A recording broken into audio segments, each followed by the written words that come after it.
రోజువారీ ఆహారంలో protein foods ని ఎక్కువగా కార్బోహైడ్రేట్స్ ని తక్కువగా తీసుకుంటే షుగర్ జబ్బును చాలా వరకు తగ్గించుకోవచ్చనే నమ్మకం ఇవాళ మనలో చాలా మందిలో కనిపిస్తుంది.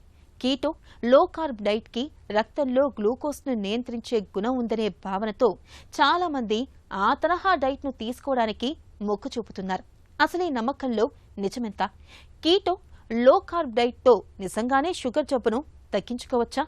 ఆసక్తికరమైన ఈ నమ్మకం గురించి డాక్టర్ ఏం చెబుతున్నారో ఇప్పుడు విందాం. కీటో డైట్ అనేది ఈ మధ్య అంటే గత 15 ఏళ్ళ నుంచి బాగా పాపులర్ అయింది. బేసిక్గా మనకు తెలిసిందే కీటో డైట్లో ఆయిల్ రిచ్ కానీ లేదంటే ఓన్లీ ప్రోటీన్ తీసుకోవటం కానీ ఫ్యాట్ రిచ్ డైట్ కానీ తీసుకోమని రికమెండేషన్స్ ఉంటుంటాయి. బట్ అది అంటే వాటి ఎఫెక్ట్స్ని మేము చూసాం క్లినికల్గా. ఇన్ఫ్యాక్ట్ లిపిడ్ ప్రొఫైల్ పారామీటర్స్ బాగా 3 times 4 times ట్రైగ్లిజరైడ్స్ పెరగటం లాంటివి చూసాం. And this is not a sustained diet. అంటే ఈ డైట్ మనం ఎప్పటికీ లైఫ్ లాంగ్ తీసుకోలేము. అండ్ ఫైబర్ బాగా తగ్గిపోతుంది కాబట్టి కాన్స్టిపేషన్ కానీ రకరకాల ఇష్యూస్ రావచ్చు. మీకు టెంపరీగా you may get some weight loss. ఒక 6 kgs 5 kgs అలా మీరు తగ్గొచ్చేమో. కానీ అదే తగ్గిన ఎంతైతే తగ్గారో అది అంతే వేగంగా ఆ అమౌంట్ ఆఫ్ వెయిట్ లాస్ కూడా మీరు రీగెయిన్ కూడా చేయొచ్చు. సో దీన్ని కొంచెం మోడిఫైడ్గా అఫ్కోర్స్ మనం ఈ సాచురేటెడ్ ఫ్యాట్ కానీ ఆయిల్స్ కానీ ఇవన్నీ వీ డోంట్ ఎంకరేజ్. కానీ డయాబెటీస్ ట్రీట్మెంట్లో ఒక ఇంటిగ్రల్ పిల్లర్ ఖచ్చితంగా డైట్. కాబట్టి మీరు of course carbs and fat intake ఎంత తగ్గిస్తే అంత మంచిది. ఆ ఫ్యాట్లో కూడా ఎస్పెషల్లీ సాచురేటెడ్ ఫ్యాట్ బాగా తగ్గేయాలి. అండ్ కార్బ్స్లో సింపుల్ కార్బ్స్ని బాగా తగ్గించాలి.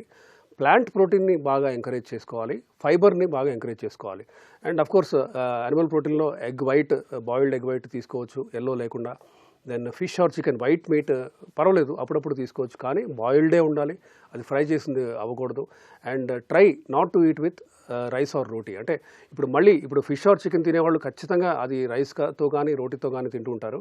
అలా కాకుండా వెజ్జీస్తో ఇప్పుడు మీ టొమాటో, క్యారెట్, కీరా, బ్రాకలీ, లెటస్, క్యాప్సికమ్ ఇలా వెజిటబుల్స్తో మీరు పచ్చిగా తినలేనప్పుడు ఉడకబెట్టి తీసుకోవచ్చు. వీటితో మీరు ఫిష్ ఆర్ చికెన్ పీసెస్ తీసుకోవచ్చు. ఎగ్ వైట్స్ కూడా తీసుకోవచ్చు ఇలా. సో మీరు కార్బ్ ఇంటేక్ కనుక తగ్గించుకుంటూ, అంటే ఈ సింపుల్ కార్బ్స్ ఎస్పెషల్లీ అది పాలిష్డ్ వైట్ రైస్ అవ్వచ్చు, దెన్ మైదా కానీ ఇవన్నీ కూడా కంప్లీట్గా అవాయిడ్ చేస్తూ తీసుకుంటే కాంప్లెక్స్ కార్బోహైడ్రేట్స్ మల్టీగ్రెయిన్తో ఉన్న అన్పాలిష్డ్ ఆర్ రైస్ అవ్వచ్చు, మల్టీగ్రెయిన్ రోటీ అవ్వచ్చు, ఆయిల్ లేకుండా పుల్కా లాగా. But carb intake overall per day మీకు బాడీకి కావాల్సిన క్యాలరీస్ని కార్బోహైడ్రేట్ నుంచి వచ్చే పర్సంటేజ్ని మీరు తగ్గించుకుని ప్లాంట్ ప్రోటీన్ నుంచి పెంచుకుంటూ, then of course carbs and fat బాగా తగ్గించుకొని ప్లాంట్ ప్రోటీన్ అండ్ ఫైబర్ పెంచుకుంటే మీకు మంచి షుగర్ కంట్రోల్ రావచ్చు. కానీ ఓన్లీ దీంతో సరిపోతుందా, మందులు అవసరం లేదా అంటే మోస్ట్ లైక్లీ మందులు అవసరం ఉంటుంది. అండ్ ఇదేమీ అంటే భయపడాల్సిన విషయం కాదు. మీరు మందులు వాడితే ఇవాళ does not mean life long sugar మందులు వాడాలని. అది టెంపరీగా at this point of time మీకు మందులు అవసరం పడవచ్చు. బట్ మేబీ ఆఫ్టర్ 1 year అవ్వచ్చు, 2 years అవ్వచ్చు, ఖచ్చితంగా మందులు మెల్లగా మనం తగ్గియచ్చు. టోటల్ బాడీ ఫ్యాట్ తగ్గినప్పుడు ఈ only diet and lifestyle మోడిఫికేషన్స్తో మీరు తగ్గిన బరువు అవ్వచ్చు ఆర్ డయాబెటీస్ రిమిషన్ని మీరు లైఫ్ లాంగ్ వితౌట్ మెడిసిన్స్ కూడా మెయింటైన్ చేయగలుగుతారు.